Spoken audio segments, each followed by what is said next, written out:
There's really no secret about our approach. We keep moving forward, opening up new doors, doing new things, because we're curious. And curiosity keeps leading us down new paths. We're always exploring and experimenting.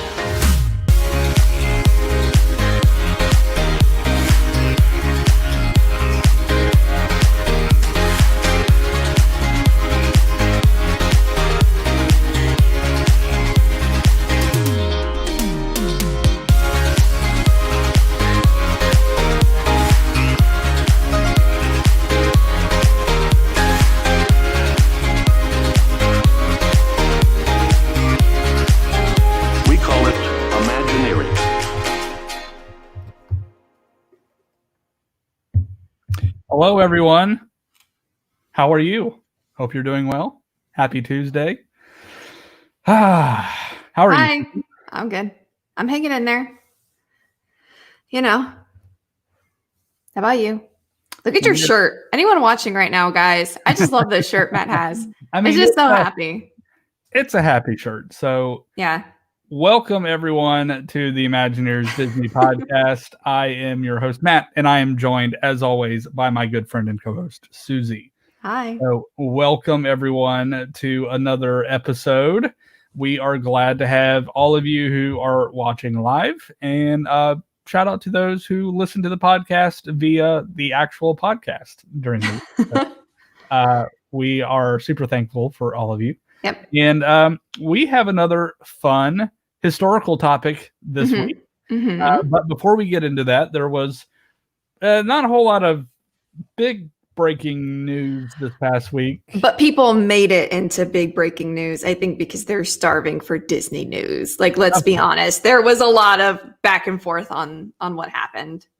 Right. So the big story, quote unquote, I guess, was the signage change announcement for Disney World down in Orlando. And for those of you who have come in via car, van, bus, Magical Express, you're aware of the iconic welcome.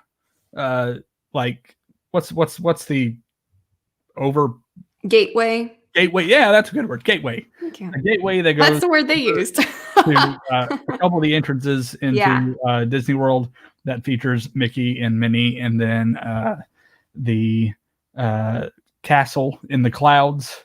Mm-hmm. And was it the most magical, or is that the new one? No, the place where dreams. The place where dreams come true. Yeah. So, well, there's going to be some rebranding coming soon, and they released a promo image. And we're actually getting a new tagline. Disney World will now be the most magical place on Earth. Which isn't like too crazy new. Like, I feel like that's been used places and said a lot. So there's a lot to break down here. There's the sign change in general. Obviously, the colors are matching more in cohesion with the castle. Yes. Nice update. Yep. Just in general, those signs, the gateway, the arches were so faded. They were outdated. It just didn't really match anything. So a lot of people, though, I think they were upset. They were like, it's not worth doing and all these things. And I think this may be the first, and it's a big step into a lot of facelifts around property in preparation for next year's 50th anniversary. Yeah. So, on the sign, Scott actually mentioned that it says not a new tagline, and he's right. It has been around for a while, but yeah, it's just what is actually on the sign is different. So it was where dreams come true. Now it's going to say the most magical place on Earth. Which just makes more sense to me. Like, I've never heard anyone say anything about, there's a lot of dream talk, but I think this has just been used more places recently even. So it makes sense. So, and this just is an artist rendering. So certain elements I'm sure could change. I was a little surprised that the 90s Mickey Mouse and Minnie Mouse are on graphic and not updated to the newer characters. I think a little bit of that might be, so Disney World is significantly more visited by international guests. Maybe there's less recognition for the newer Mickey Mouse. This may just be more for across multiple generations more recognized. That might be one reason, but I was a little surprised too that those Mickey and Minnie are pretty much staying the same, just getting a nice little color paint facelift. Again, who knows? Things could change. I would actually prefer the newer Mickey Mouse and Minnie Mouse. If those are the ones that are in Runaway Railway, and those are the ones that you see on the ride, although, I just think that's the one that they should go with, but maybe that's just me. Personal preference.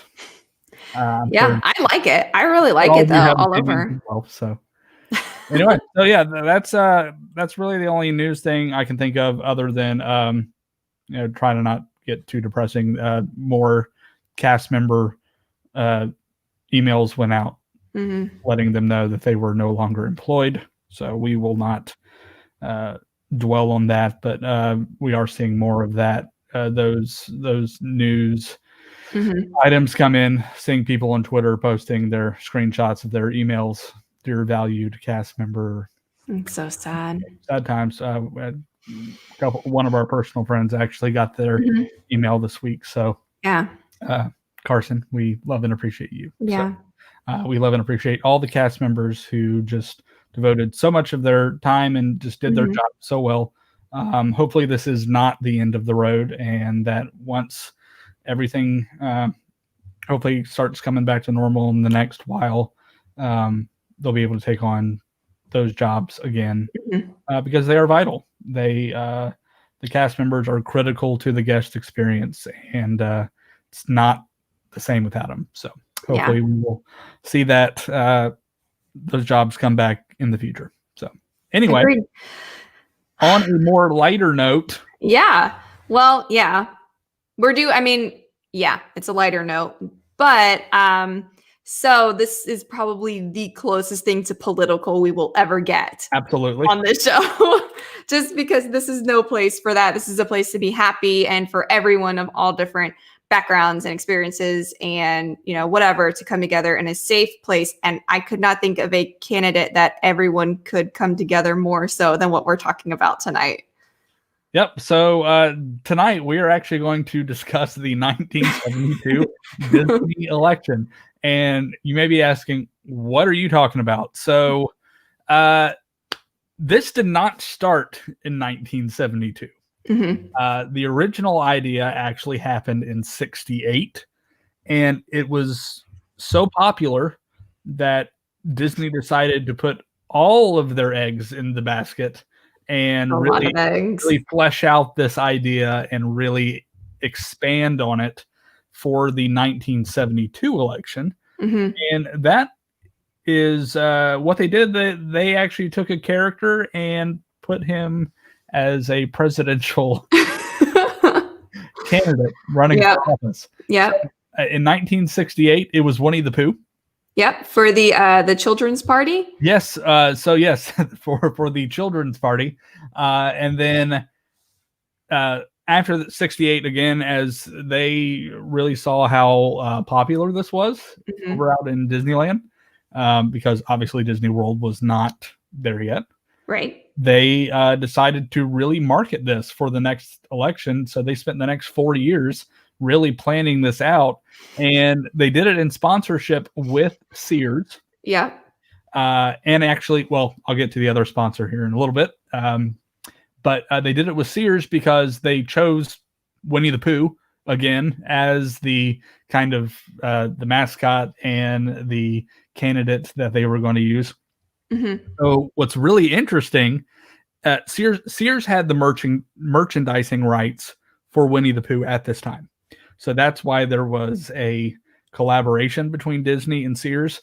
And what Sears actually did was they held drawings in the Sears stores around the country to draw delegates for the children's party. So good. And to have the children's party convention at Disney World on October 1st, 1972. So that would be the first anniversary of Magic Kingdom. Right? Wow. Right. Yeah. A lot of exciting things happening. Scott, who's watching on Twitter, says, yes, nothing like running a British and or Canadian character for president. Well, yeah. So there's yeah, we were gonna get to that later. There's a point where Pooh so this did happen in 72 and in 76. And in 76 they released an album, and we can get to that later. But part of that is Pooh talking with Christopher Robin about running for president. I'm sitting, and then it dawned on me, like, Christopher Robin shouldn't know anything about U.S. presidents. It doesn't really make sense, but that's okay. Politics don't make sense. We know our British friends are very up to date on world events, or at least Christopher Robin was. Yes. Yeah. Christopher had a good education. So they had the Children's Party convention in 72 on October 1st. Pooh was chosen as the Children's Party candidate. And then they decided to have a 3-day campaign rally back at Disneyland. Mm-hmm. And then they went nuts. Okay, so they had the ticker tape parades during those 3 days. Yep. And you know, so yes, Winnie the Pooh is the character, and he actually has some campaign managers and advisors. Tigger and Eeyore were his staff, which makes a lot of sense. You know, when you have your campaign manager, which was Eeyore, which is a more logical, maybe negative outlook on like, hey, here's what we're doing, and then for like press secretary Tigger, who's got to have a positive bounce, you know, happiness, a spin on what's going on. It just really, really made sense for that administration. Okay, hold on. We got to talk about Pooh's arms. They're like 3 inches long. I think we got to talk about Pooh in general. So sorry for those listening on audio. Yeah. And just, I mean, it was like this for the opening of Disney World too. So, character costume development has really seen a surge in quality in the past 50 years. Yes, but from this photo, Goofy and Pluto look pretty good. Goofy and Pluto look pretty good. Yeah. I think those are pretty normal. Mickey's still rocking that Eddie Munster thing. Yeah. In the center of his forehead. But Pooh, and actually a lot of the characters were like this. They have like just really oversized heads. Yeah. Like they're just abnormally large compared to a lot of other things, like their arms. But Pooh here has his top hat, says Pooh for president, stars and stripes. And I remember reading the article about this, and you know, the Imagineers had a really fun time actually developing this costume edition for Pooh. Yeah, I mean, again, the campaign headquarters were in Disneyland, and like they did campaign posters, Winnie the Pooh for president. So good. There's all his delegates from all those states. Yep. And of course, Pooh actually had an amazing campaign platform. Mm-hmm. I wish more political parties would take on this platform. Free ice cream cones and honey in every pot. I really feel like that's the unity that our country is missing right now. Is look, just forget everything. I don't need another stimulus check. I need free ice cream. I'm totally down for that. So, so I mean, they had ticker tape parades. They had, you know, the campaign rallies. It's so cute. Look at these signs, how they're, you know, like handwritten. Looks like the Chick-fil-A cows because it's all spelled wrong and backwards. Pooh for president.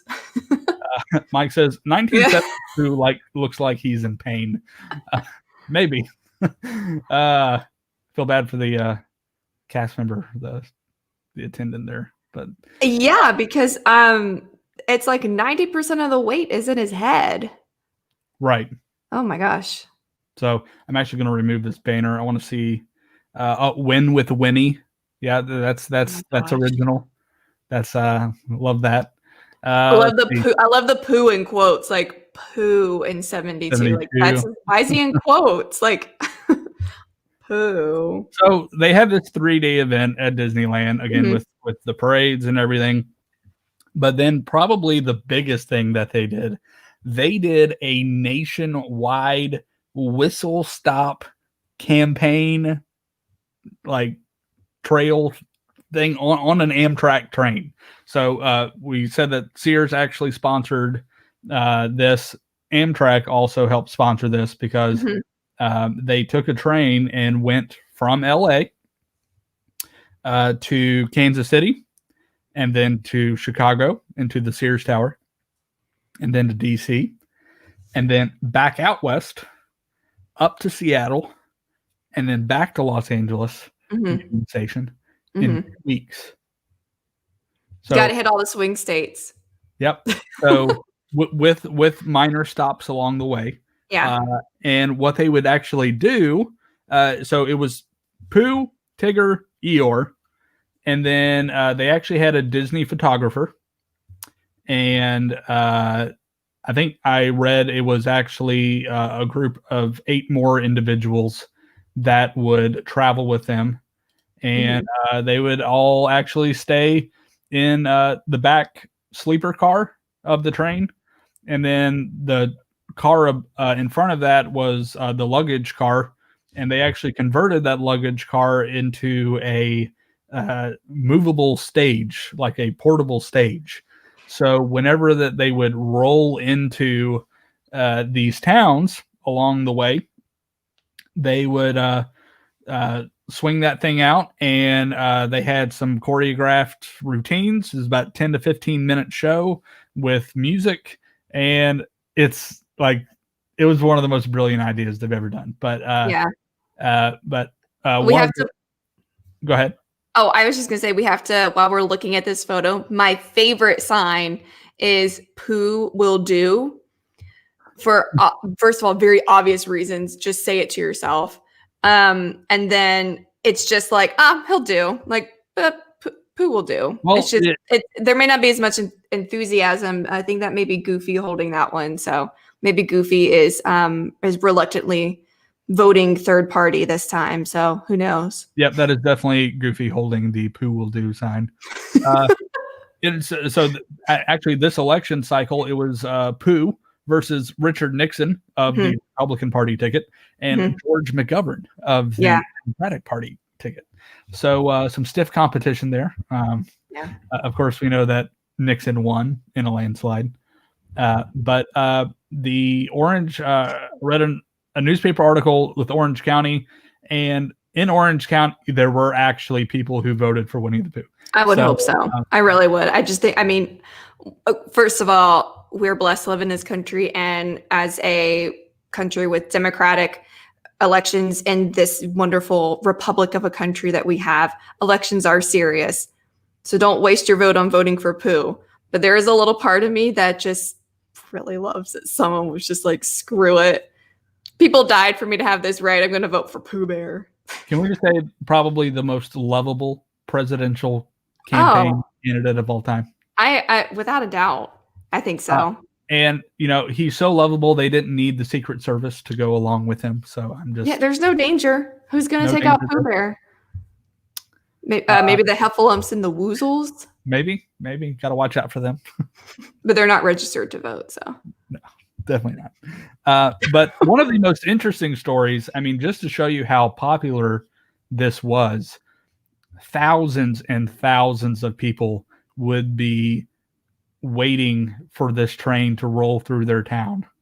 In fact, there was one case where it wasn't even a scheduled stop, but they were going through this town at 1:30 in the morning, and there were like 2,000 people waiting for the train to come by just to see the train. Yeah. Families with their kids and the kids on their shoulders. So they slowed down real slow and almost did it like on a moving did the show moving. The photographer actually the train slowed down slow enough to where he could actually jump off, run in front of it, and get some good photos. I haven't been able to find those. Like, I didn't see anything about those either. The articles mention, like the delegation, the convention, and then of course this train tour. But I looked for photos of it, and they're just not a whole lot. It's everything that took place in Disneyland, or like the stage one in the back of the train. I wonder what they're trying to hide from us. I don't know, but it was a brilliant marketing campaign, and they again, you said that they tried this again in '76, and they did it again in the election after that as well, and that was really the last time that they did it. So I wouldn't mind seeing it come back.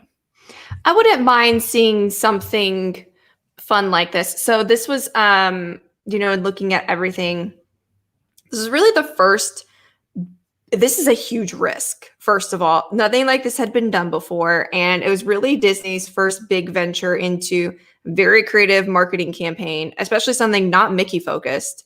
That was very, in tune with what was going on nowadays. And of course, we see companies now, like you have Wendy's on Twitter, and they're really fun. And there's other companies who, get into memes and stuff that's just going on culturally. So this was like a first huge step for Disney as a company to do something like that, to go ahead and just get involved, do their own little thing, and take a huge risk on Pooh Bear as, a marketing ploy and for a candidate, because he may not even have been a U.S. citizen, as we talked about before. He's a British character. So hypothetically speaking, if they were to do this again, who would make a good candidate? I was thinking about this, and obviously if you say Mickey, you have zero creativity. I'm just going to say it. Can't do Mickey. It's just not special. Realistically, if you look at the last few years and just like within the parks and marketing, I feel like they would do Olaf, which would be obnoxious to a degree. But don't you think they would, like, realistically, that's probably who they would pick? Olaf's probably the. I would vote there's no way they would pick her, but Joy would be a fun candidate. Oh, Joy would be fun. Who else could we have? Baymax, yeah, he would be really good on healthcare and defense, I guess, keeping everybody safe. Yes, Scott. Powerline. Yes. Powerline, the Kanye of Disney. I love it. Love it. That's hilarious. The Disney Diction actually said, where to go here? Here we go. I wish this would come back, but I live in Washington, so it probably wouldn't pass. But remember, it did. I don't know if you're talking about Washington or Washington, D.C. It stopped in D.C. and then went back west and went up to Seattle and then back down to L.A. So you never know. Yeah, I don't know. I do feel this time around, Pooh would definitely hang out in like the Sun Belt and the Rust Belt. Try to get those swing states. Big Al. All right, there it is. I support Big Al. I knew it. Max would be a good maybe vice president. I don't know.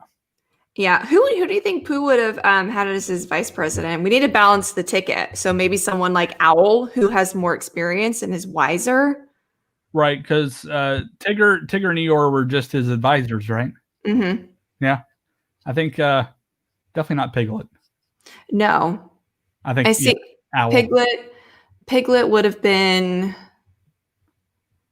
What would Piglet do? I don't know. Nothing. No. Oh my gosh! Why are you so mean, Piglet? But Piglet is caring. So maybe he's like. Okay, never mind. Not politics. Secretary I don't know. Interior, I don't know. Secretary of the Interior, agriculture, because he's a pig. There you go. Man, we are off the rails here. So yeah. Whatever. Disney started it like 40 years ago or 50 years ago with Pooh for president. Pooh will do. So yes. Well, I'm a child. That's kind of a shorter episode this week, but we thought it would be a fun topic leading up to next week. And I know things have been so politically heated on both sides. Yeah. And again, this will probably be the very last political episode we will ever do. Anything with politics. Maybe if we talk about the Hall of Presidents and history. I love a good Hall of Presidents. Because it is a good story. It is. With Lincoln and the development of that animatronic, I think was pretty cool. But Anyway, so next week is the election. Mm-hmm. We will not have a live show next week. We'll have a podcast, but we will not have a Tuesday night live show because we want all of you to go vote. Those of you who can vote, who are U.S. citizens and are 18 years of age. Unlike Pooh Bear. Unlike Pooh. Go vote. Let your voice be heard. And we just don't want to detract from that. We will have a episode later on that week that you can download via audio. So speaking of which, you can find our podcast if you aren't subscribed. We are on Apple Podcast, Google Podcast, Spotify, Stitcher. I think we're even on iHeartRadio, wherever you like to listen to your podcast. I think we're on iHeartRadio. I think was one of the things I sent this out to. So come find us. Tell us what you love about the podcast. Leave us a rating. We've already gotten show ideas from you guys. We've even done some of them. So, leave us a comment and let us know what you want to hear and what you have enjoyed hearing. You can also find us on social media. We are on Facebook, Instagram, Twitter, YouTube. Just search for the Imagineers Disney Podcast, and you'll be able to find us on all of those platforms and interact with us during the week. You can post on the page too. Just tell us what you love about Disney. Tell us about your upcoming trip. Just kind of, we all need that kind of boost of nowadays. And we just enjoy talking with you all. And of course, we have our Friday night movies every Friday night. Almost every Friday night. We've missed the past couple this month, but it's been crazy. But Friday night, the 30th, this upcoming. We have a really good one. Some of you, big one. Oh, it's a big one. It's big. Last week we watched Hocus Pocus. We had a good time, but this one, depending on what camp you're in, is either a Halloween movie or a Christmas movie. Which one are you? At one point I was both, but I think, well, let's say what the movie is first. Boom. Okay. A Nightmare Before Christmas. Yeah. We're going to be watching that. I actually heard a really good description of this recently, and I'm going to steal it. It is a Halloween movie wrapped in a Christmas storyline. That's just cheating. That's not an answer. It's a Halloween movie. So, or maybe it was vice versa. I don't know. It's Halloween. I think it's spookier. I think it's just the characters and everything is spookier, and you can be like, well, the message is more Christmas. But if I've learned anything from Muppet Christmas Carol, it's that the season of the heart should last all year. So it can be Christmas in your heart anytime. Thank you for coming to my TED Talk. Soapbox. So yeah, we'll be watching Nightmare Before Christmas. So come find us on Discord. It's a really, really cool app that you can download or for your desktop as well, for Mac or for Windows. You can also do it in your browser window as well. So yeah, come find us, come hang out with us. We start the movie every week at 8:00, and then we use the comment section of the Discord server to kind of add our own commentary. Yeah, it's like live tweeting, but Discord. So it's like a big group chat. Are there any Disney Thanksgiving movies? Because I know we'll do a big thing for Christmas in December, but like, is there any Thanksgiving-y? I don't know. I'll have to check that out. Off the top of my head, I feel like there has to be something. Is there a turkey in any Disney movie? Turkey? Any turkeys? I don't know. I don't know. I don't either. Well, research. We'll figure something out. But yeah, we'll definitely start coming up with our November slate of movies, and especially our December slate, because we're going to have to do some Christmas as well. Did you watch Noelle last year? What? Oh my gosh! I was like, "What are you talking about?" Yes, from Disney Plus with Bill Hader and what's her name from what's it called? There's a big airplane that just flew over my house. I'm very distracted. Yes, but I did though, where he's supposed to be Santa Claus and he freaks out and then she has to go like find her brother. Yes. Yeah. Anna Kendrick. Anna Kendrick, yes. I actually kind of like the movie, so. That's pretty good. Okay. It's okay. Yeah. I mean, we could do that one. That'd be fun. That's a new original one. But if we don't do Muppet Christmas Carol, I want no part of it. Muppet Christmas Carol for sure. I think we could throw in the Santa Claus. Yes, the first one. The first one. Just the first one. Just the first one. But yeah, we will come up with that list as we get closer to that. So come find us. So thank you everyone for joining us this week. It was a fun conversation, and hope you learned something maybe that you didn't know. So if you were an undecided voter, now you know you can write in Pooh Bear. So there you go. Please don't do that. Please do not do that though. So take the election seriously. This was just a fun topic. But we hope you enjoyed it. We look forward to coming at you next week. Remember, audio only, but for another great episode. And until then, friends, remember, if you can dream it, you can do it.